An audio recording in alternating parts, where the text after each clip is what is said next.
let you alone? That's all very well, but how can I leave myself alone? We need not to be let alone. We need to be really bothered once in a while. How long is it since you were really bothered? About something important, about something real. Ray Bradbury, Fahrenheit 451.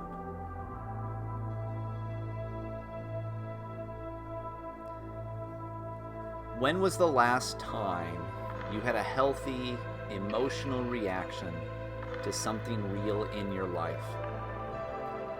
Why do you have so much trouble relating to people as yourself instead of through quotations from your favorite TikTok video or Netflix series? How do you feel about death? The fact is that though you are real, the unreality all around you seeps in. As you consume, you are also being consumed. Your soul languishes within a prison of quotes from The Office. That sounds extreme and maybe a little over the top. I know it does. But reality is extreme. It's hard, sharp, heavy, dangerous. This is why you hide and suppress it. This is why you are afraid to live. This is why you turn on the TV and open up your laptop. It's comforting, safe, so you think. You are living vicariously through others, more closely related to fake people on a screen than to your actual family. Those outside of you that you think you're relating to are not what you think they are. This too is a virtual reality. It's not your fault, not yours only anyway. You were probably raised and educated on a screen. You're probably listening to this on a phone or on a computer. I'm writing this on one. You can't escape it. You were given an iPad before you could read. Being that you were inside all the time, video games provided an exciting way out. It was also easier on your parent.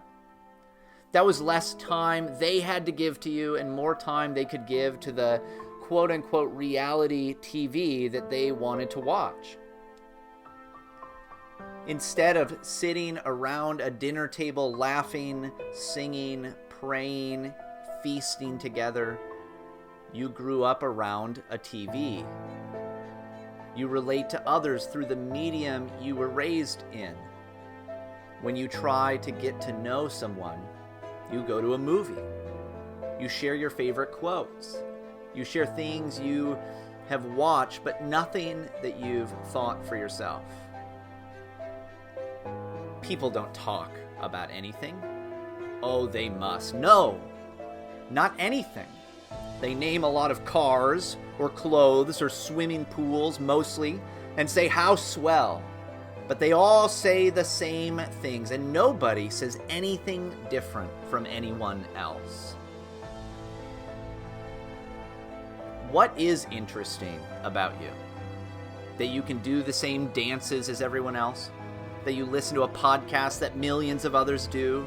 That you drink? You've become merely a conglomeration of other people. Now, this isn't that abnormal historically.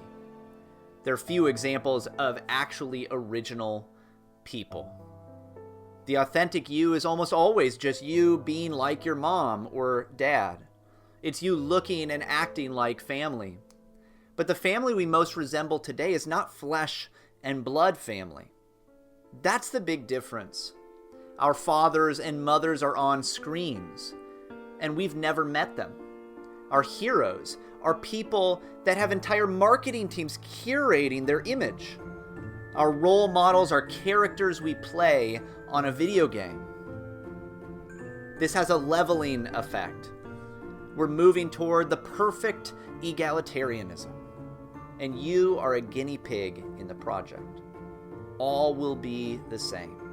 The natural differences between people in reality are a problem. If someone is smarter or more beautiful or more athletic than you, it has a way of challenging your self-perception. How do you remove that? You condition everyone in the same way. You give everyone the same mothers and fathers. That which makes one different is removed. The different stories that shape us must become the same story. The distinctive cultural and familial identities must be boiled down to the least common denominator until only what is non-distinctive is left. That way you can still, quote-unquote, be you without challenge, without feeling the insecurity that someone might be better than you, that someone might challenge who you want to think that you are.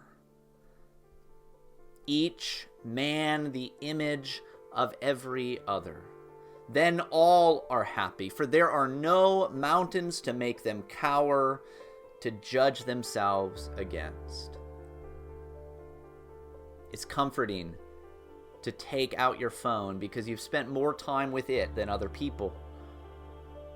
But you are a real person. You were made to be with other people, not alone. When you have been habituated into a false reality through the medium of a screen, you start to lose touch.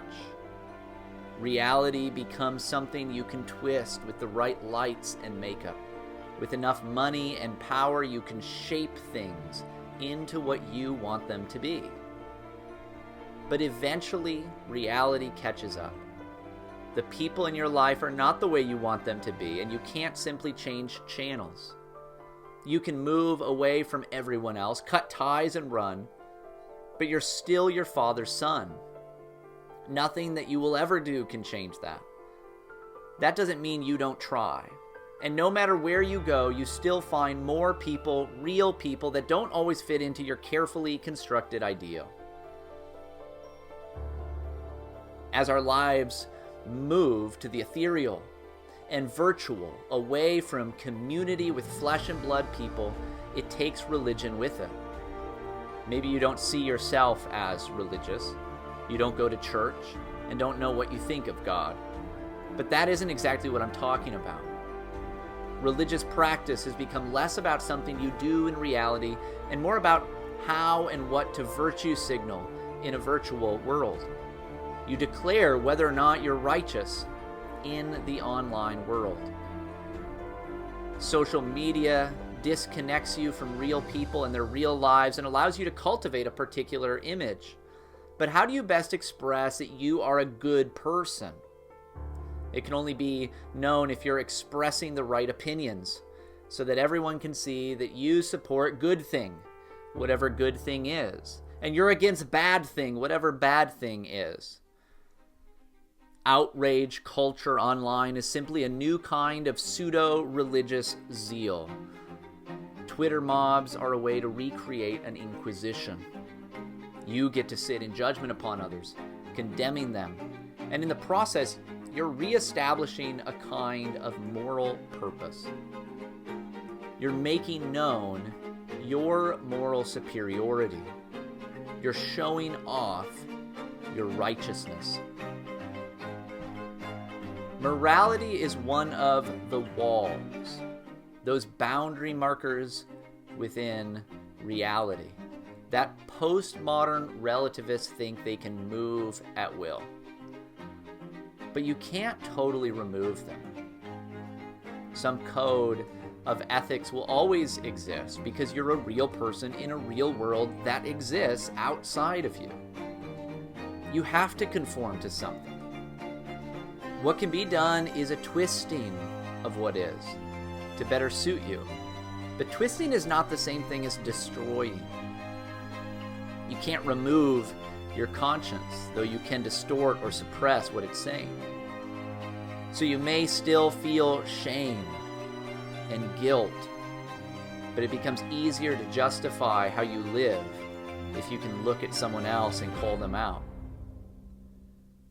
When you're part of a group that's doing the same thing, crying out for justice in this or that situation, you can trick yourself into thinking that you've actually done something of value. Of course, it isn't true. Just because you tweet at the president or change your profile picture doesn't mean anything. You've still done little of substance, but you've eased your conscience. There's a deeply held belief that the best way to justify yourself today is to attack someone who's worse than you. If you can do that, and especially if you can really take them down, that will, in a sense, wash away all your sins. Other people become targets for you. They become possible sacrifices to offer up, scapegoats to send out into the wilderness. In other words, other people are means to an end. You might say that you love someone else, but you don't love them as other. You only see them as an opportunity for yourself. As mentioned before, they are to be used. They're meant for sacrifice as long as it will protect your good standing in the eyes of others. When those you love and most relate to are fake people on a show, it begins to be harder to relate to real people. When you've never learned to speak to others except online, it becomes awkward to meet those who are flesh and blood. When you've spent your life watching sex on a screen, you have trouble with a flesh and blood woman.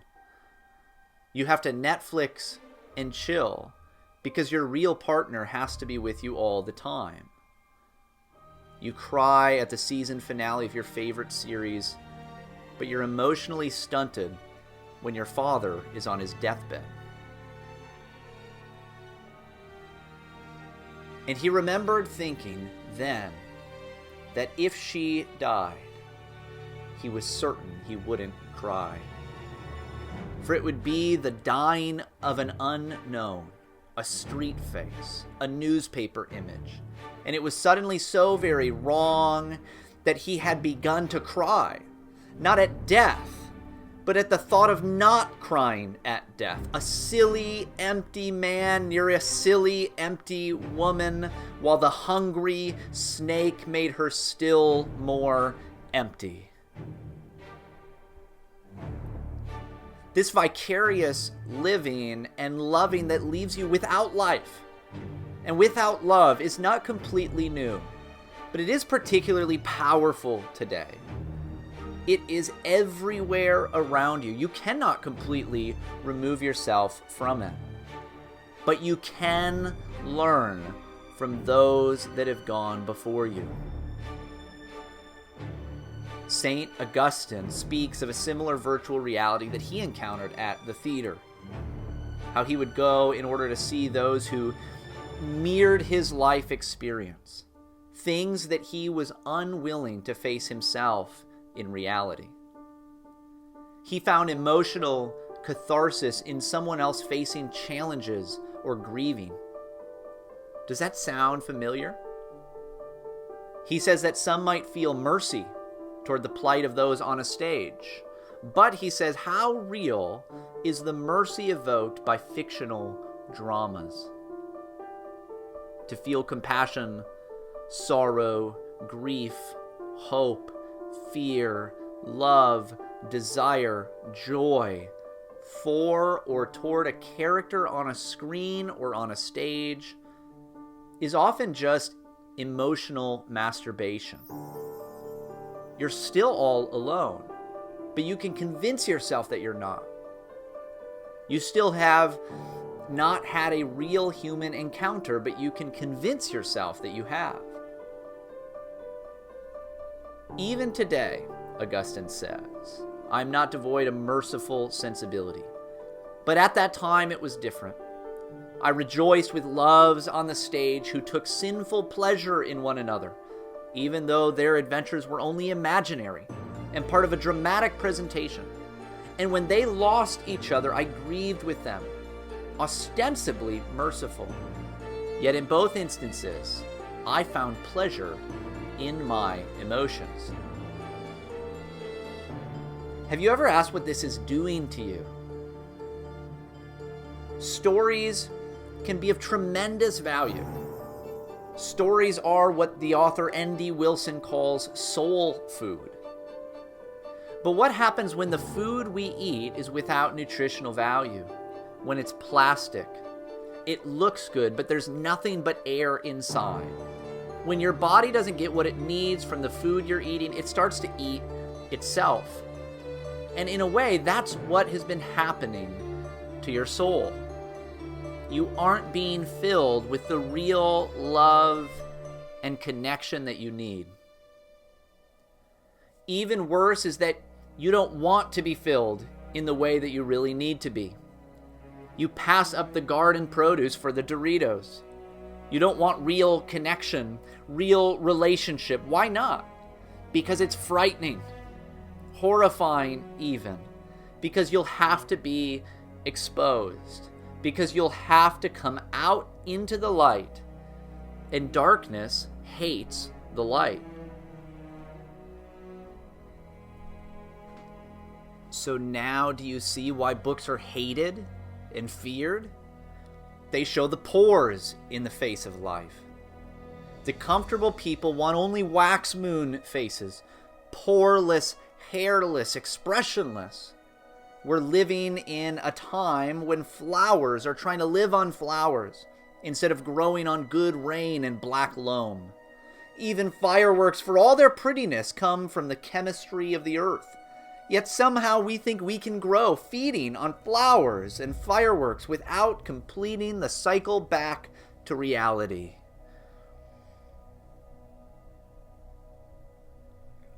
What does family, connection, religion, or the theater have to do with one another? In this instance, everything. We started by trying to get you to look at yourself truthfully, but didn't want to stop there. I want you to look outward, away from yourself. But the deception of such an experiment is that it won't be enough because the relationships that you have with others are likely still deeply influenced by the virtual reality that you and others live in. You can project onto others what you want to believe and think about them. Your relationships might seem fine, but when you realize that you care more for characters on your favorite series than you do about your own family members, it should be clear that something is deeply wrong.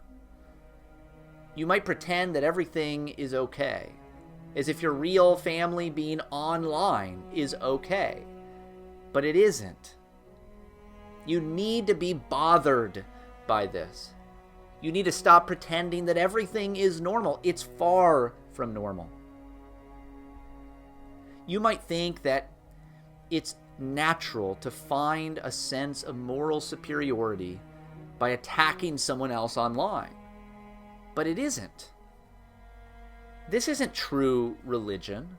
It may feel good, but doesn't do anything in helping you attain true happiness or joy or peace of spirit, or even actual righteousness.